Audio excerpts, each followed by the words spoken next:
1903 in Alwilton in England. Henry was the youngest of 5 children. His parents, James and Mary, ran a flour mill. James had followed in his father's footsteps. The Royce family lived in poverty. Things got worse, and in 1867, they had to file for bankruptcy.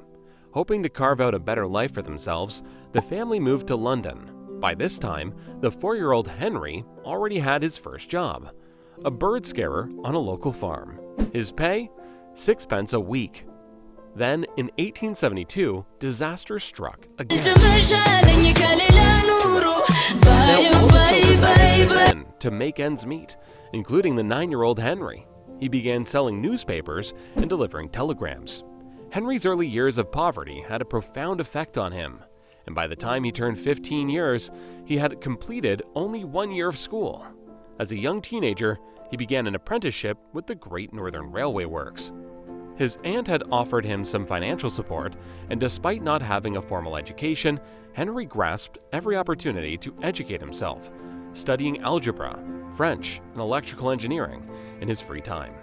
But after 3 years, he was forced to quit due to a lack of money. After quitting his apprenticeship, Henry briefly worked at a tool-making company in Leeds, and then for the Electric Light and Power Company in London. In 1882, he moved once again, this time to Liverpool, where he continued to work for the Electric Light and Power Company. His true ambition was to make engineering his full-time job, however. So Claremont.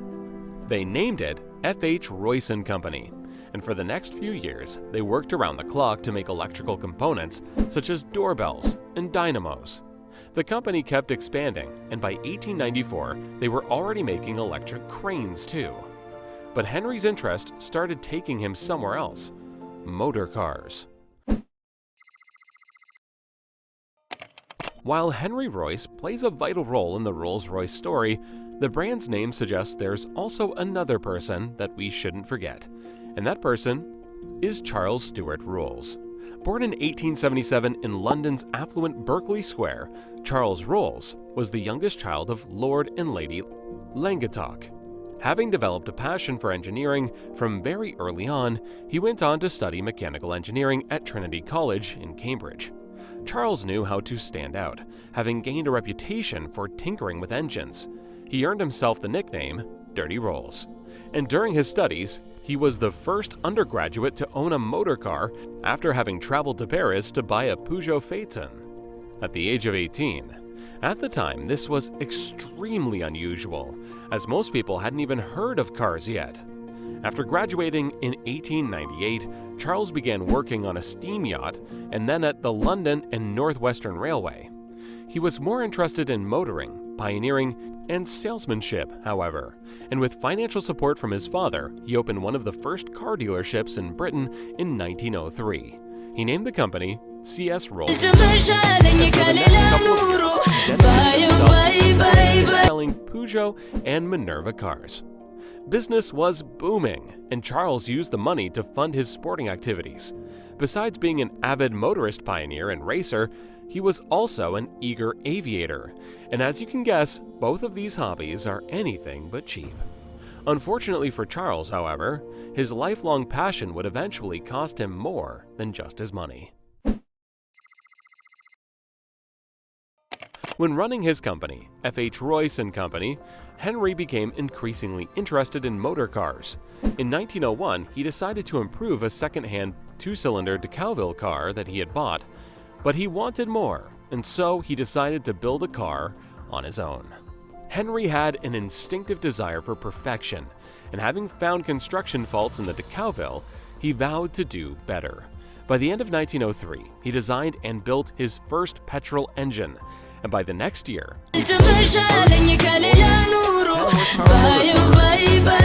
by now, 2 decades had passed since Henry set up the company. His first car was a success, and so he set out to create another one, and another. Of the 3 cars that he had built, he gave one of his business partners, Ernest Claremont, and the other he sold to one of their shareholders, Henry Edmunds. And it was this Henry Edmunds who would eventually arrange the meeting between Rolls and Royce. Henry Edmonds was a shareholder in Royce's company and a friend of Rolls. After having bought one of Royce's cars, he began boasting to Rolls about it. At the time, Rolls was frustrated with only being able to sell foreign imports in his company, so Edmonds arranged a meeting. Little did Edmonds know that the meeting would change the future of motoring forever. While Rolls had always preferred 3- and 4-cylinder cars, Royce's 2-cylinder vehicle made a big impression on him. Within minutes of seeing it, he knew he had found what he was looking for. He took the motor car for a drive and agreed on the spot to sell as many motor cars as Royce could build. The two men made an unusual duo. There was not only a massive but also Royce was 41 years old, while Rolls was only 26. The young Rolls had enjoyed a fancy education at the prestigious Trinity College, whereas Royce's skills were largely self-taught.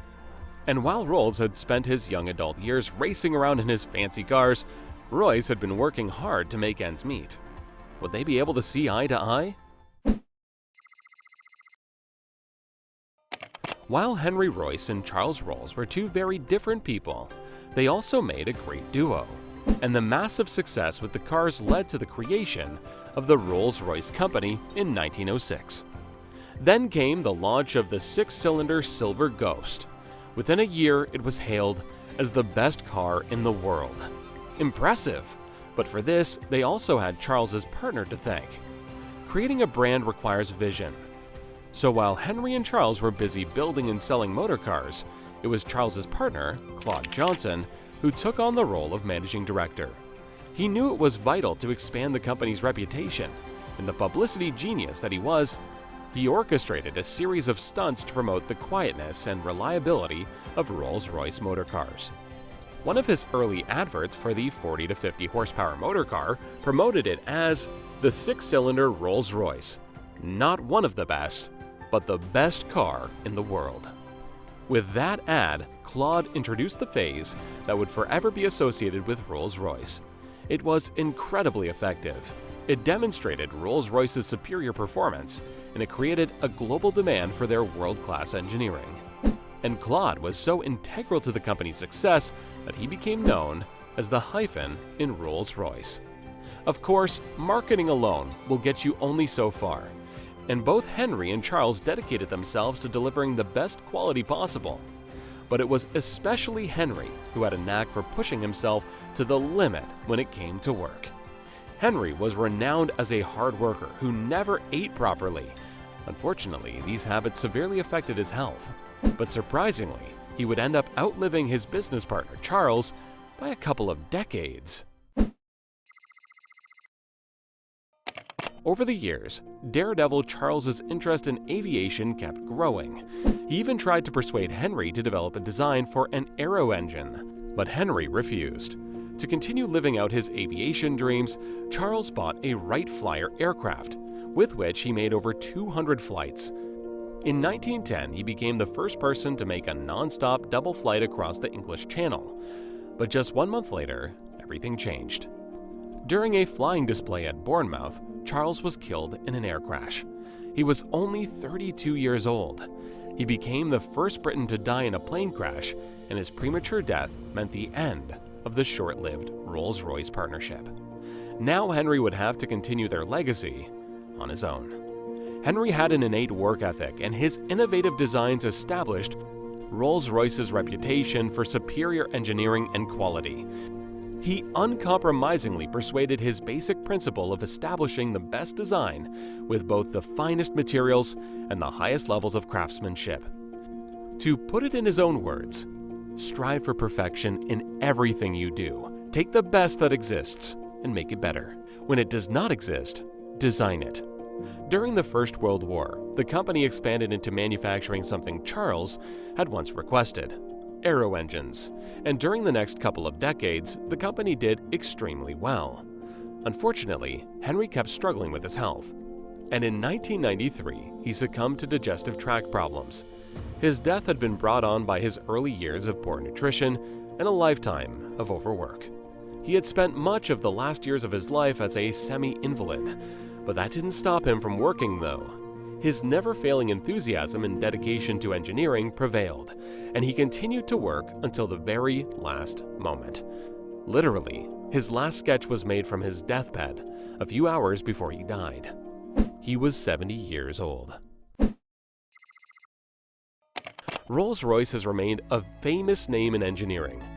A Rolls-Royce is one of the most successful luxury cars that money can buy.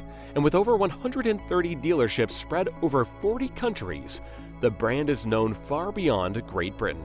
Currently, Rolls-Royce is owned by BMW, and the brand is still primarily known for producing some of the most expensive cars in the world, such as the Rolls-Royce Cullinan, Ghost, Phantom, Wraith, and Dawn. Torsten Müller-Ötvös has been the CEO since 2010, and his reign has proven to be essential in the company's success. But it's the vision of Sir Henry Royce and Sir Charles Rolls that truly made Rolls-Royce what it is today. A symbol of pure and unadulterated wealth. Something tells me the two men would be proud. Had you already heard of the many people involved in Rolls-Royce's history? And what would you like to add to the story? Share it in the comments. And if you enjoyed this video, then take a look at our channel for more inspiring business videos.